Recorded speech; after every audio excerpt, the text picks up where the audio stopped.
বীরবল, তোমার কাজে আমি খুবই খুশি, বুঝলে? আমি তোমাকে একটা কিছু উপহার দিতে চাই।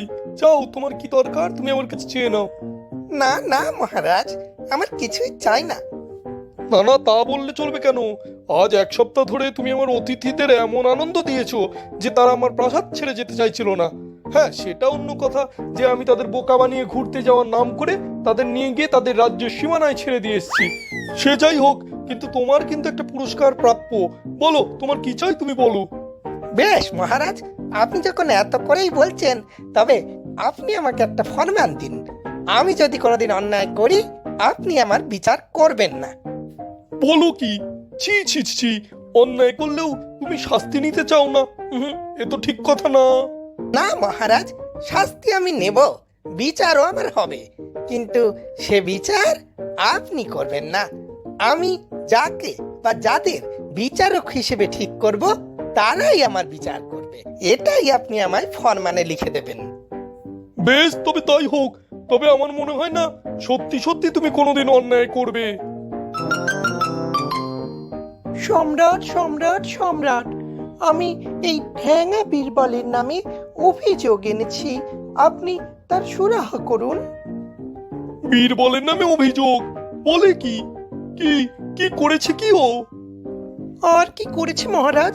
এই বীরবল কাল আমাদের বাড়ির খাঁচা থেকে 150 জোড়া পাখি উড়িয়ে দিয়েছে। মরণ হয় না তোর, বাজ পুরুক তোর কপালে। এ কি শুনছি বীরবল, তুমি এমন অন্যায় করছো? অন্যায় না মহারাজ, পাখিগুলো বড়ই কষ্ট পাচ্ছিল, তাই ওদের মুক্ত আকাশে উড়িয়ে দিয়েছি। তবু তুমি দোষ করেছো। ওর অনুমতি ছাড়া ওর পাখি ওড়ানোর তুমি কে? তোমায় শাস্তি পেতে হবে, জরিমানা করব তোমায় আমি। না না মহারাজ, আমার কাছে ফরমান আছে, আমার বিচার সেই করবে যাকে আমি বেছে নেব। বেশ, তবে তুমি বলো, কাকে দিয়ে তুমি তোমার বিচার করাতে চাও? রাজ্যদেশী?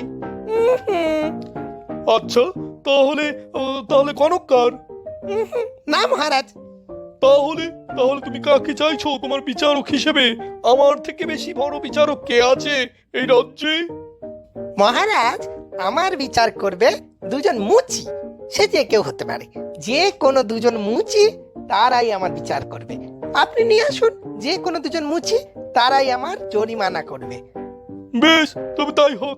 এই সেপাই, যাও এক্ষুনি গিয়ে দুজন মুচি ধরে নিয়ে আসো।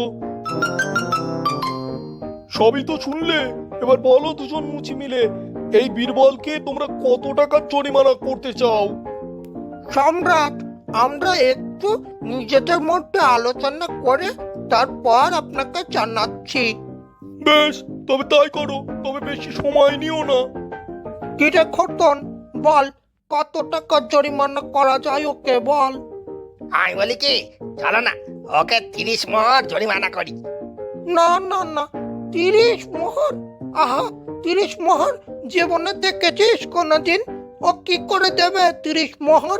তাছাড়া ভাব, ও আমাদের কতটা সম্মান দিয়েছে, আমাদের দিয়ে বিচার করাচ্ছে সম্রাটের মুখের সামনে।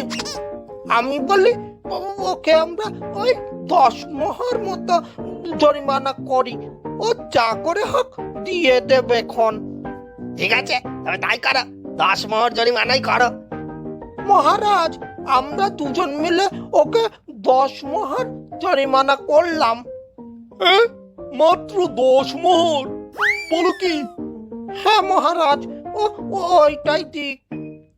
বেশ, তবে তাই হোক, তোমরা এবার আসতে পারো। বীরবল, তুমি ওই 10 মোহরই জরিমানা হিসেবে দাও। আর একটা কথা বলো তো, এত ভালো ভালো জ্ঞানী লোক থাকতে তুমি ওই মুচিদের দিয়ে নিজের বিচার করালে কেন? মহারাজ, এটা অতি সাধারণ বিষয়। দেখুন, আমার বিচার যদি আপনি করতেন বা এই রাজপণ্ডিত করত, তারা জরিমানা করত 200, 300, 500 মোহর। কিন্তু এই মুচি, যারা সারাদিন খেটে একটি মোহরও রোজগার করতে পারে না, তার কাছে 30 মোহরই অনেক। তাই তাদের দিয়ে বিচার করালাম, যাতে আমার ওই 30 মোহর খরচ না হয় মহারাজ।